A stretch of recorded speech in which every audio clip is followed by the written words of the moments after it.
Holla ballers, what's going on? It's Preacher, and we are obviously looking at the Unholy DK. I almost said Frost. I almost said Frost DK to start off the video. That would have been a cracking start.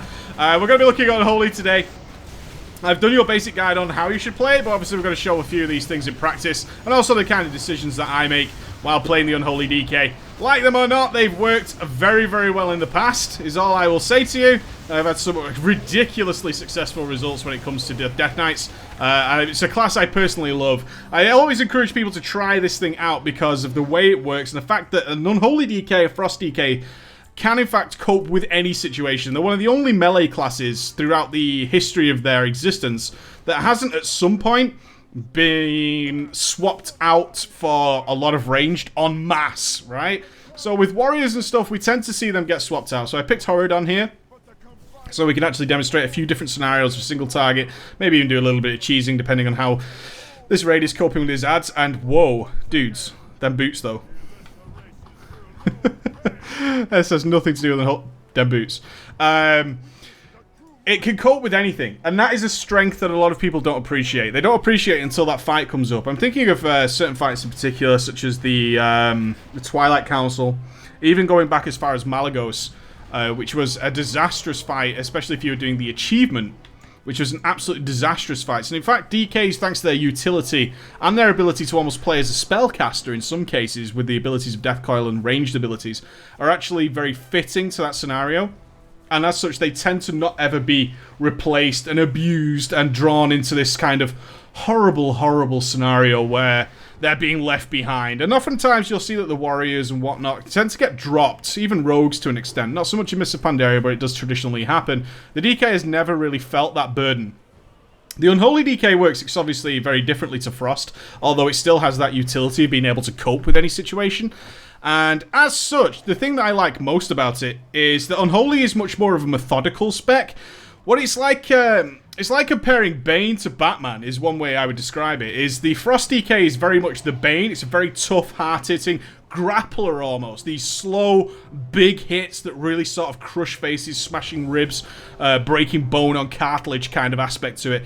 Whereas the Unholy DK is a very methodical, tactitional style of play. You're going to just pull, aren't you? Well, I'm just fucking armying, bro. If you're going to go ahead and Avenge a Shield without a countdown while you're doing the ready check, I'm just going in. Now, despite all good common sense, we are going to do this. So just want to say on the pull, you'll notice I delayed that Frost and Unholy rune. One of the big things that people really don't appreciate about the DK is how runes regenerate, and it's actually okay to give yourself a little breather, give yourself a little bit of a breath in terms of actually just letting runes regenerate and do what they want to do. I'm going to refresh these, and then we're going off to the door. Woohoo! Rocket Boots did not fail. Swag. Yeah, that is, I would consider that swag. Remember, I've got the Glyph of Roiling Blood here. It's going to come in very handy. I'm just going to drop this here. And also, hopefully, you're going to use a little bit of gripping to try and help this out. Oh, our Big Bear is on the case. So we're obviously doing some AoE here. Now, people get very overly attached, or very overly concerned, I would say. Can I grip this for you? I cannot. I'm sorry, friend.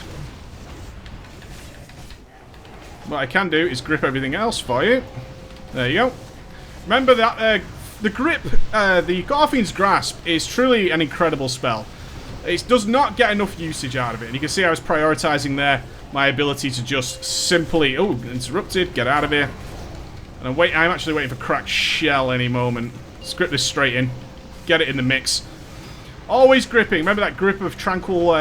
the glyph of Tranquil Grip, I should say. There we go. I'm going to use my Empower Rune weapon on this, just to put in some work. I've got a nice charged up Timmy. That's a Festering Strike if I've ever seen one. I'm not too worried about getting a very fast Timmy up here, because the damage bonus is gone. So I'm pretty cool with that right now. Whereas I will change that methodology later in the fight. And you'll see me actually do that quite actively. So... when it comes to the AoE of the Unholy DK, we have this weird sort of moment where people take it very, very seriously, and it's not. And that's in terms of trying to abuse Festering Strike. There is barely anything in this game that requires that. And as such, you can see me just delaying Timmy a little second until the ads come. There, I'm going to pop him there. And this door's opening up now, which is all planned and all taken care of. So you can see my decision-making process going on there. Switch over to these ads. Put in work. I would like to leave Timmy on the boss, but actually, given my history of LFR, I'm not going to do that. I'm going to give that guy a strangulate over there. Cool. Yeah, this idea of the Festering Strike and trying to make it guaranteed to proc certain runes and ensuring that your death runes come up. And what they're trying to actually create is more of an aesthetic appeal. What I mean by that is actually trying to get it so that the death runes and whatnot actually come together really nicely. It's totally unnecessary in all ways, in my opinion. I've not found a fight where that has become particularly relevant ever. With the Unholy DK, for me, it is very much a case of just look after Timmy. At all cases, once you let go of anything else, and you actually just let it ride, what you'll tend to find is that everything becomes significantly easier. And that's the same with AoE. And there we go, just popping those cooldowns here so we can get some good work in on there. Yeah, we're just going to spam away that with an Icy Touch. A lot of people seem to have an issue with using Icy Touch just to get rid of an extra Frost rune, especially when you're swapping diseases a hell of a lot. So you can see I'm moving diseases around, and my Roiling Blood is actually refreshing a ton of diseases, sort of passively spreading them around onto the boss and whatnot. Don't be afraid to just go ahead and get rid of that. So there we go, let's get Timmy up, ready for the next door. I'm just looking after my pet, and you should be doing the same while you're AoEing. You should absolutely be doing the same while you're AoEing. Look after your pet, because your runes, especially if you're using Blood Tap, are going to look after themselves, and in fact they have a relatively long recharge time. It's like, you know, it's a good 7 seconds or so, and that is an eternity when you're doing melee DPS. An absolute eternity. Give me the Blood Tap. The Blood Boil came off in the end. Oh, did not manage to pull off the Soul Reaper, which is a little bit gutting. Saving that outbreak for there. Very cool indeed. Can I get a Death and Decay down? A little bit of time yet. A little bit of time on the Death and Decay. Let's just work on getting Timmy back up, as we said. Drop a Soul Reaper on him. And there goes Timmy. Cool. As you can see, I'm just looking after Timmy. Everything else will go pretty much as it should do. And I'm okay with that. I'm perfectly okay with letting a lot of things ride. I'm actually looking for a Frost Orb here so we can do a little bit of cheesing. I just want to show you how relevant it is to be a little bit cheesy with these abilities. And you might think, why is it cheesy? To use your anti-magic shell is actually an offensive cooldown. And it is. It very much is. So I'm just going to put a little bit of work on here. You see, I've just filled... What I've actually done there is why that's not cheesy is I've actually just filled my runic power in preparation for the Shadow Infusion wearing off my pet. Which is all I care about. Everything else is going to fall into place very, very naturally. And I don't need to worry about it at all. See, and get Timmy back up. Very minimal downtime. Always what it's about. Just going to refresh those diseases there. No problem doing that while running in. I believe I missed the cracked shell, which is kind of why at this point your DPS is always going to drop off, for my opinion, in LFR. While you're trying to sort of prevent the noobishness that occurs, because we're probably going to get Jalak, you know, very, very early and all that kind of stuff. As people's DPS increases, this fight has become considerably worse, in my opinion. Again, using a Festering Strike there just to get rid of that. I'm going to save this Sudden Doom until Timmy runs out. And there he goes, Timmy goes. And then we can obviously try and get Timmy back up as soon as humanly possible. And that's why we save our Outbreak, because we have ads coming in from everywhere. Are you grippable, friend? You are! There we go. A little bit of help for everybody. Let's create a death ball, people. Remember, a lot of tanks don't like creating the death ball or don't understand death balls. So you can help them out so much with your Unholy DK. And again, you can see a very methodical style. Got a cooldown ready, which is going to be awesome. I'm watching for Jalak. Don't... Look at everybody like, hey, don't do it, don't do it. Let's back out of there. Let's get some diseases ticking.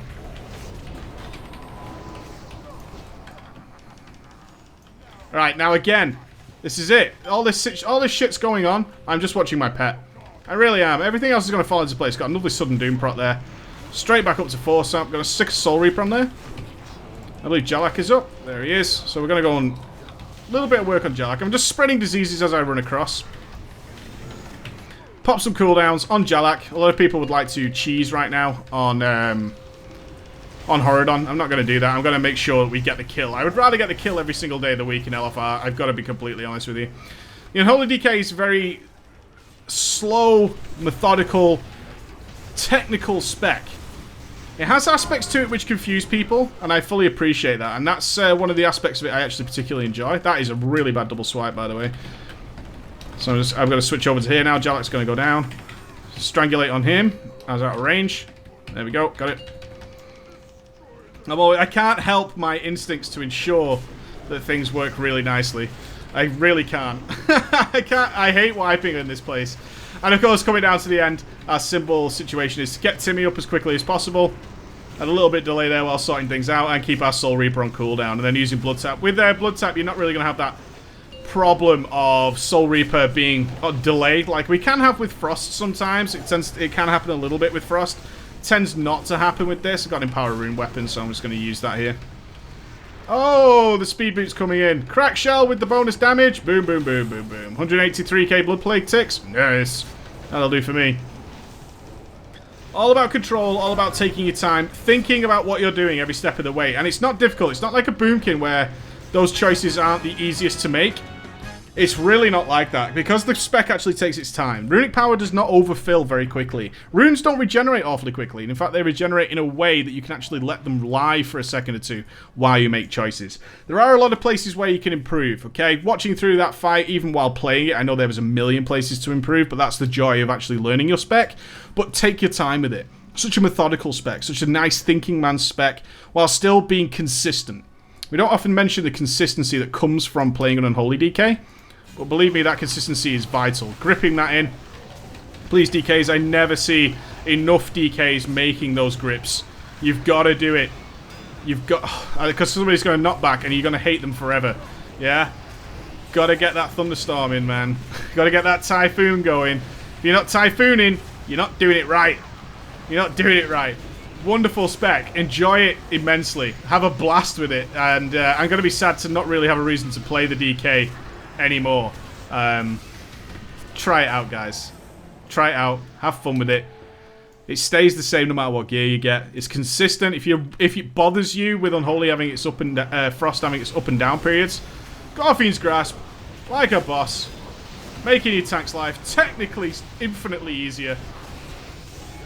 Yeah, if you're tired of Frost being a little bit hit and miss sometimes and having those downtime aspects, it's a spec that doesn't have that problem. Okay? Just look after your pet, and he'll look after you. Take it easy, guys. Bye.